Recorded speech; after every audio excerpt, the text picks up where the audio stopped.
Hello दोस्तों, कैसे हैं आप लोग। उम्मीद करते हैं कि स्वस्थ होंगे, मस्त होंगे और अपने पढ़ाई को मन लगाकर कर रहे होंगे। दोस्तों, प्राचीन भारत के वीडियो के सीरीज में आज हम उपस्थित हैं एक नए वीडियो को लेकर के, जिनका संबंध है मगध साम्राज्य या मगध महाजनपद से। हम लोग पिछले वीडियो में देख चुके हैं, 16 महाजनपदों के बारे में पढ़ चुके हैं, जिसमें सर्वशक्तिशाली जो था वो मगध महाजनपद था। तो आज हम मगध के बारे में देखेंगे। एक्चुअली में जब 16 महाजनपद अपने अपने उरूज पर था, तो महाजनपदों के बीच आपस में एक दूसरे पर वर्चस्व स्थापित करने के लिए होड़ सी लगी हुई थी, और अंततः 4 महाजनपद जो है वो हम प्रमुख रूप से उभर कर सामने आता है। इसमें है मगध, कौशल, अवंती और वत्स। आगे चल करके कौशल और अवंती को भी मगध में मिला लिया जाता है, और मगध जो है सो महाजनपद से साम्राज्य में परिवर्तित हो जाता है। तो पहले हम मगध महाजनपद की बात करते हैं। तो मगध महाजनपद जो है, जनपद पर जो है 3 प्रमुख वंशों ने शासन किया, जिसमें था हड़यक वंश, शिशुनाग वंश और नंद वंश। इसके बाद मगध पर मौर्यों का कब्जा हो जाता है, चंद्रगुप्त मौर्य का, और मगध महाजनपद जो होता है वो मगध साम्राज्य बन जाता है। तो उसको हम लोग अलग पढ़ेंगे, और मगध साम्राज्य को मौर्य साम्राज्य के नाम से जाने जाने लगता है। पहले हम मगध पर शासन करने वाले तीनों वंशों के बारे में अलग अलग से देखते हैं। तो मगध पर शासन कर ऐसा माना जाता है कि मगध महाजनपद की स्थापना जो है वो बृहद्रथ के द्वारा किया गया था, लेकिन उसके बारे में कोई विस्तृत जानकारी उपलब्ध नहीं होने के कारण और उनके द्वारा साम्राज्य के विस्तार में कोई विशेष योगदान नहीं होने के कारण बिंबिसार को मगध का वास्तविक संस्थापक माना जाता है। चलिए आगे देखते हैं। तो मगध पर पहला महत्वपूर्ण और शक्तिशाली राजवंश जो वह था जिसने शासन किया, वो था हर्यक वंश। और हर्यक वंश के 3 प्रमुख राजा हुए, बिंबिसार, अजातशत्रु और उदयी। तो चलिए इन तीनों राजाओं के बारे में अलग अलग से देखते हैं। तो बिंबिसार ने जो है मगध पर 558 ईसा पूर्व से 451 ईसा पूर्व तक शासन किया। बौद्ध के अगर कालक्रम के अनुसार बिंबिसार ने 52 वर्षों तक शासन किया। इसके अलावा बिंबिसार जो थे वो बुद्ध के समकालीन थे और उनके अनुयायी भी थे। इसके अलावा उन्हें महावीर का प्रशंसक भी कहा जाता है, जो उनके समकालीन थे। यानी कि बिंबिसार बौद्ध धर्म से भी प्रभावित थे, और उन्होंने बौद्ध धर्म महात्मा बुद्ध का अनुयायी बनना भी स्वीकार किया, और उनके बारे में कहा जाता है कि ये जैन धर्म के भी प्रशंसक थे, जो कि इनके समय में प्रचलित थी। ठीक है, अगर हम इनकी राजधानी की बात करते हैं तो इनकी राजधानी राजगीर थी, जिसे हम राजगीर के नाम से भी जानते हैं। राजगीर 5 पहाड़ियों से घिरा हुआ है, जिनके द्वारा चारों ओर से पत्थर की दीवारों से बंद था। इसने जिसके कारण क्या था, राजगृह जो है था वह अभेद बन गया था। उसे जीतना किसी भी साम्राज्य या किसी भी महाजनपद के लिए असंभव सा बन गया था। इसके अलावा इनके पास एक विशाल सेना हुआ करता था बिंबिसार के पास, इसीलिए इसे सेनिया के नाम से भी जाना जाता था। और यह अस्थाई सेना रखने वाला पहला राजा था। इससे पहले अस्थाई सेना नहीं होती थी। हर कबीलों के पास अपनी अपनी सेनाएं होती थी, और युद्ध के समय उसे एकत्रित कर लिया जाता था। लेकिन बिंबिसार ने इन सेनाओं को अस्थाई कर दिया, जिसके कारण क्या हुआ कि बिंबिसार के नेतृत्व में जो है वो मगध जो है वो सर्वशक्तिशाली महाजनपद के रूप में उभर करके सामने आया। कहा जाता है कि इसके समकालीन जो महाजनपद थी अवंती, और वहां के जो राजा थे प्रद्योत, उनसे इनकी राइवलरी रहती थी, प्रतिद्वंदता रहती थी। लेकिन बाद में ये दोनों मित्र बन जाते हैं, और जब वो बीमार पड़ता है तो बिंबिसार अपने चिकित्सक जीवक को उज्जैन भेज करके उनके इलाज के लिए भेजता है। इसके अलावा बिंबिसार ने अपने साम्राज्य को विस्तार करने के लिए वैवाहिक गठबंधन का उपयोग भी करता है, यानी कि विवाह संबंधित स्थापित करके राज्यों को अपने साम्राज्य में मिला लिया जाता है। और इसके अंतर्गत उन्होंने 3 शादियां की थी। एक कौशल देवी, जो कौशल की बेटी और प्रसेनजीत की बहन थी, इसके बारे में आप लोग पढ़े होंगे। उसका चेलना वैशाली की लिच्छवी प्रमुख की बेटी और खेमा मध्य पंजाब की राजा की बेटी से शादी करता है और इसे बहुत बड़ा साम्राज्य का हिस्सा जो है इसे प्राप्त होता है। सॉरी,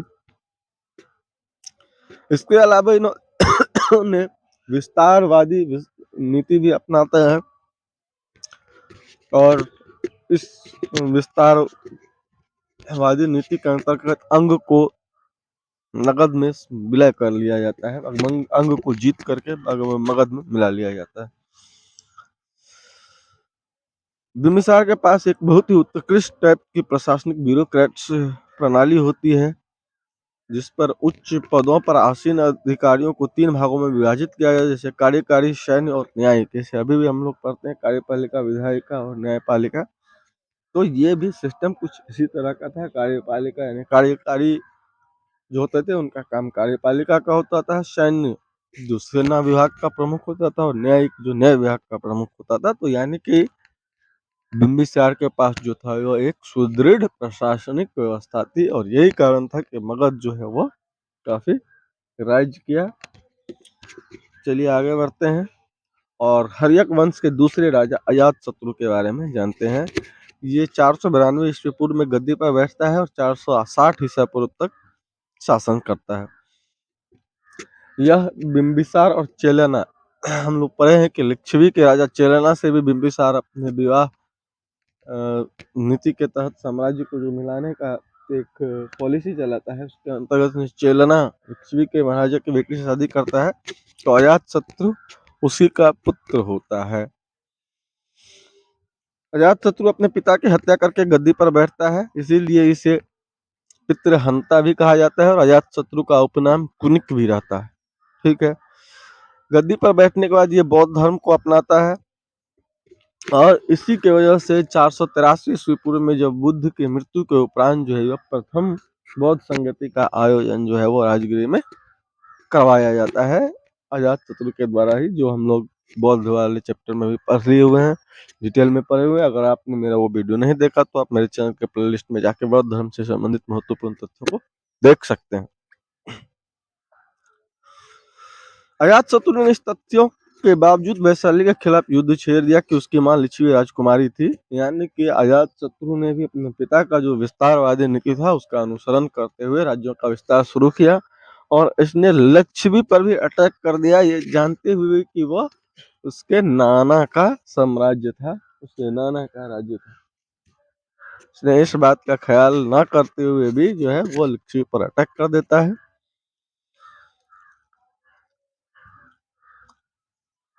हालांकि उसे पूर्णतः नष्ट करने और मगध में मिलाने में उसे 16 वर्ष लग जाता है, लेकिन फिर भी वह लिच्छवी को जो है वो मगध में विलय करने में सफल हो जाता है।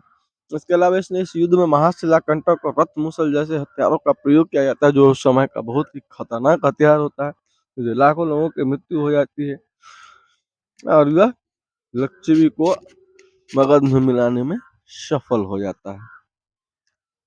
इसके अलावा हर्यक वंश के अगर तीसरे राजा की बात करें, तीसरे प्रमुख राजा की, तो वो थे उदयभद्र या उदयन। ये 460 ईस्वी पूर्व में गद्दी पर बैठता है और 444 ईस्वी पूर्व तक शासन करता है।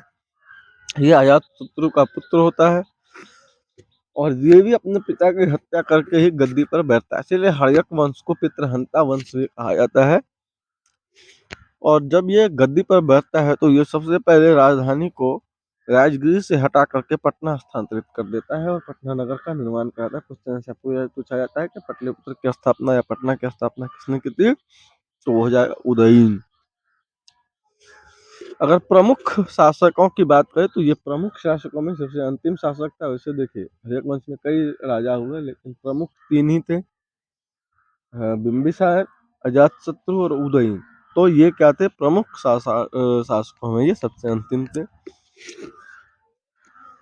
उदयन के शासनकाल को काफी महत्वपूर्ण माना जाता है क्योंकि उसने पाटलिपुत्र में गंगा और सोन नदियों के संगम पर किले का निर्माण किया था। उन्होंने पाटलिपुत्र को राजधानी बनाया और उसे सुरक्षित रखने के लिए पटना में गंगा और सोन नदी जहां मिलती है वहां पर एक किले का निर्माण करवाया। ऐसा इसलिए किया गया क्योंकि पटना मगध साम्राज्य के केंद्र में स्थित था, जो अब उत्तर में हिमालय से लेकर दक्षिण में छोटा नागपुर के पहाड़ियों तक फैला हुआ था। समझ में आ गया बात? आगे बढ़ते हैं। अगर हमारे एक वंश के अंतिम शासक की बात करें तो वो नाग दशक होता है, जिसकी हत्या शिशुनाग के द्वारा कर दी जाती है और मगध पर एक नए वंश शिशुनाग वंश की स्थापना होती है।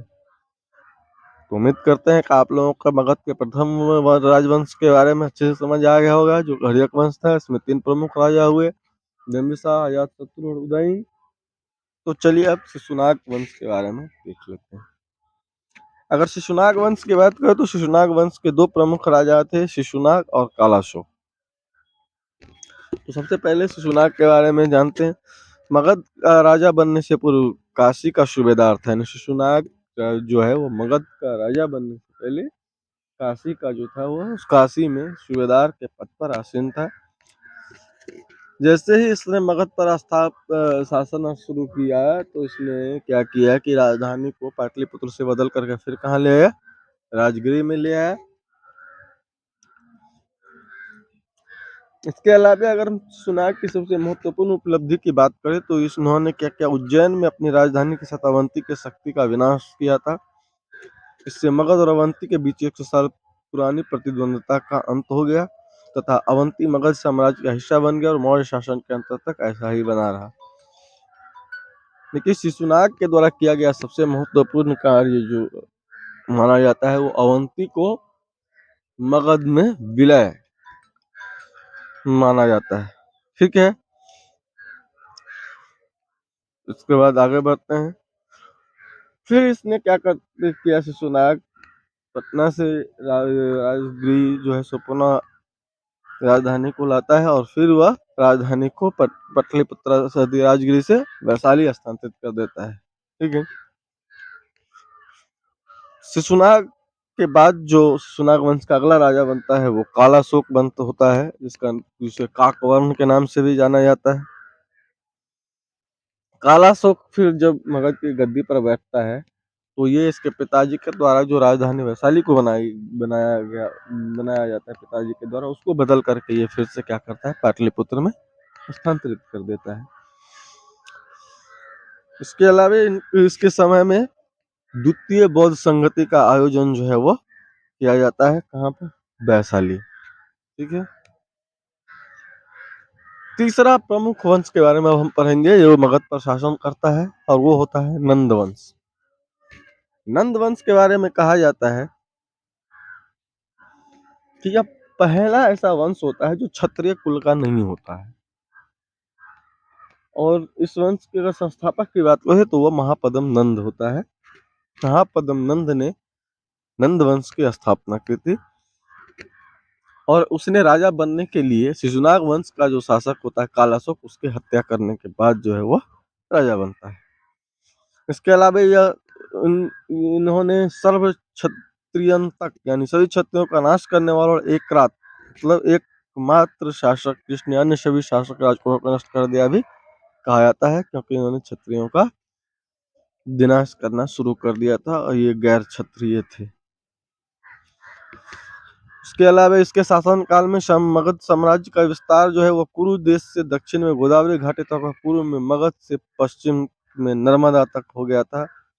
उसने अनेक राजाओं को विजय प्राप्त की, यानी कि इसने मगध के साम्राज्य को विस्तार करने में महत्वपूर्ण योगदान दिया और मगध के बहुत बड़े विस्तृत क्षेत्र पर जो है सो मगध का पताका लहरा दिया। उसने कलिंग और कौशल को मगध में मिला लिया था। इस साम्राज्य विस्तार के क्रम में उसने कलिंग और कौशल को भी जो है सो जीत करके मगध में विलय करवा लिया था।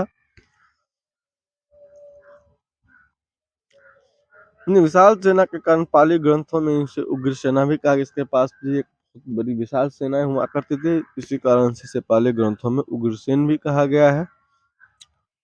नंद अत्यधिक समृद्ध और अधिक शक्तिशाली थे, यानी कि महापद्म नंद के नेतृत्व में नंद वंश जो है वो काफी शक्तिशाली और समृद्ध बन चुका था।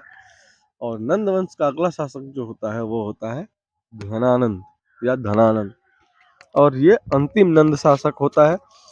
इसी के समय में सिकंदर का आक्रमण जो है वो भारत पर होता है, परंतु सिकंदर की सेना को मना कर देने के कारण जो है वो नंद वंश जो है सिकंदर के हमला से बच जाता है। या यूँ कहिए कि वो धनानंद या नंद वंश की शक्तियों को देख करके उसके सिकंदर की सेना का हौसला पस्त हो जाता है और वह हमला करने से इनकार कर देता है।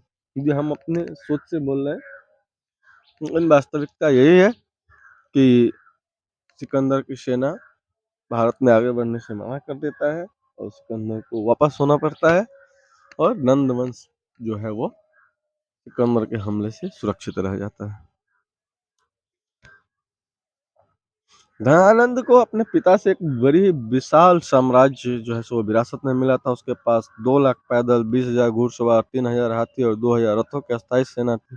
इस कारण वह एक शक्तिशाली शासक बना रहा। यानी कि धनानंद के शक्तिशाली बनने में उसका अपना महत्वपूर्ण या कोई खास योगदान नहीं था। उसके पिता के द्वारा विरासत में एक शक्तिशाली साम्राज्य बना मिला था, उसी के बलबूते वो भी शक्तिशाली बना रहा। लेकिन ये एक बहुत ही अत्याचारी शासक था, बहुत ही दमनकारी शासक था। इसीलिए कहा कर वसूलने के दमनकारी तरीके के कारण वो अपनी प्रजा के बीच अलोकप्रिय हो गया था। टैक्स वसूलने की जो उसकी प्रक्रिया थी वो काफी क्या थी, दमनकारी थी, जिसकी वजह से क्या हुआ कि प्रजा इससे नाखुश हो गया। इसके अलावा इनकी शूद्र उत्पत्ति और एक क्षत्रिय विरुद्ध नीति के कारण बड़ी संख्या में दुश्मन बन गए। इसके अलावा जैसे शुरू में ही बताया कि ये गैर क्षत्रिय थे, तो जाहिर सी बात है कि क्षत्रियों के प्रति इसका जो रुख था वो अच्छा नहीं था, जिस वजह से क्या हुआ, इसके बहुत सारे दुश्मन भी बन गए थे और अंत में उन्हें चाणक्य के साथ चंद्रगुप्त मौर्य ने उखाड़ फेंका। यानी कि चाणक्य ने की मदद से चंद्रगुप्त मौर्य ने मगध पर हमला करके सेनानंद को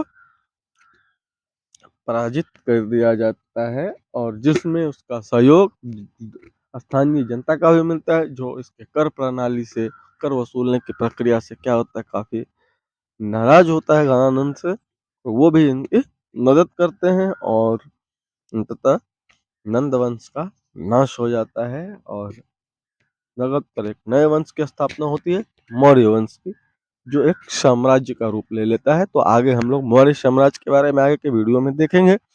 उम्मीद करते हैं कि वीडियो आप लोगों को अच्छा लगा होगा। आप लोग वीडियो को लाइक करेंगे, चैनल को सब्सक्राइब, आप लोग वीडियो देखते हैं, काफी अच्छा रिस्पॉन्स भी देते हैं, लेकिन वीडियो को सब्सक्राइब नहीं करते हैं।